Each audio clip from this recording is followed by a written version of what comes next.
Video 187. I thought this was a perfect time to make a video. If you notice that water on the floor, that would be humidity. It rained last night and it got super hot today. What happens when it gets super hot after a rain?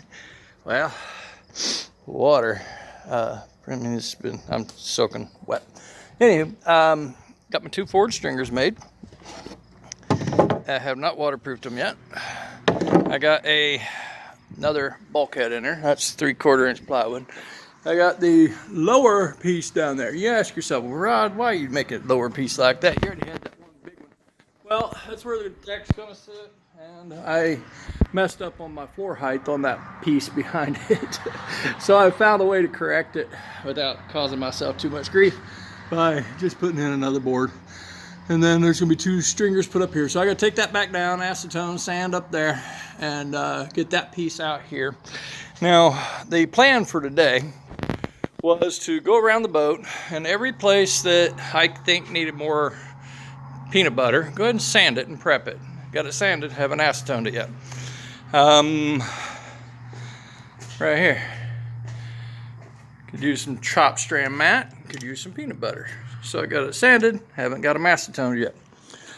Back here, I had cracks, wasn't sure what I was gonna do with my cracks. These are little hairline cracks that will print through the gel coat if I just paint over them, and I know it. So I think I might be losing a little bit of strength there, even though I got a new transom in here. So what I decided to do, and this is me deciding to do this. This is not professional, this is not recommended, don't do this, and if you do this, do it at your own risk. But what I did was I took my belt sander and I went around the cracks, a little itty bitty belt sander, and I just dug me a little trough right there on each one of the little cracks of concern. And then I'm gonna come back and peanut butter those in, sand them down, and then put a layer of chop strand mat across the back of this. And then for that to print through the gel coat, it has to break at the crack through the chop strand mat after I replaced the transom. So I don't think it will be a concern until this transom starts to rot again, which I hope won't be in my lifetime. Got my plug in, got the transom peanut buttered in, and then I went around it with a multi-tool and cutting blade and trimmed it all up. And now I gotta go back in there and sand everything on that side before I do a final fillet and then a tabbing. And the reason I went around and prepped the boat, you know, chop strand mat, a little more peanut butter. The reason I went around, and the reason I say it's a little more peanut butter, see that dip? I got to build that up. The reason I went around and said it was, the reason I did it this way was because the first thing I'm going to start with is peanut butter fillet back here, which is thickened resin / peanut butter. When I get done with that, I'll have a little left over. Don't want to waste it. So I'll go around at that point while it's still good and hit some of these areas that I know are going to need peanut butter. Then I'm going to go let that, set up and go into tabbing. While I'm waiting to tab, I may have to find something else to do. But once I start tabbing, I'll also have some resin left over. And that leftover resin will immediately go to my waterproofing project out there.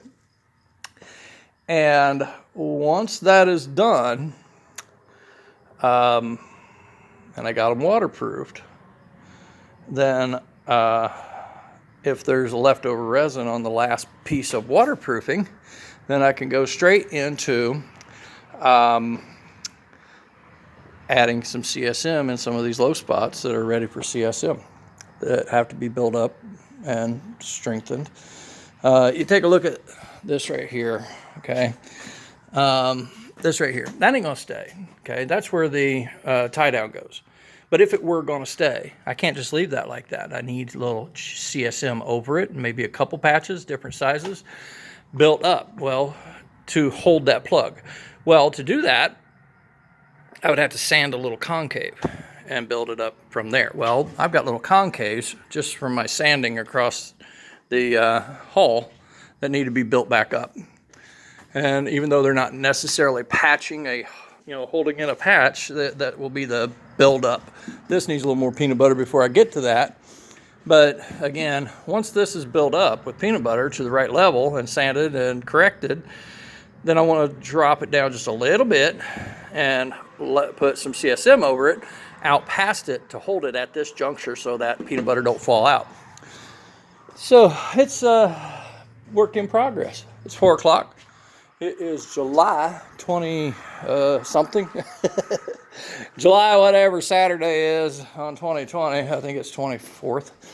I will look over here. I did say July, not June. It is July. It is July 25th.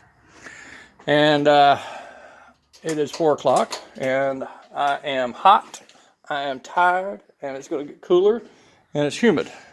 And I remember last year, about this time, running into a very real issue of not being able to get resin to kick off all the way. And I know this was also the way my floor looked, and I'm not sure it wasn't humidity.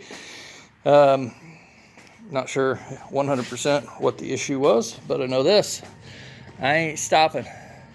I got temperatures, I got sunshine, and everything that I did last year eventually did kick all the way off and completely harden and dry out. Wow. Tomorrow is supposed to be, tonight's supposed to be thunderstorms. Tomorrow's supposed to be a nice, hot, dry day, but the door will be closed because I won't be here. So I can tell you, going hot on the mech hasn't failed me yet. And this year, last year, when the floors looked like this, I had a real hard time getting this stuff to kick off, but I wasn't real sure the mistake I was making. Now I have a clue what mistake I was making, and that's where we're at. But I'm going to keep moving forward. The next thing I'm going to do is jump up in there after taking a break. I'm going to jump out there in my air-conditioned truck and cool off.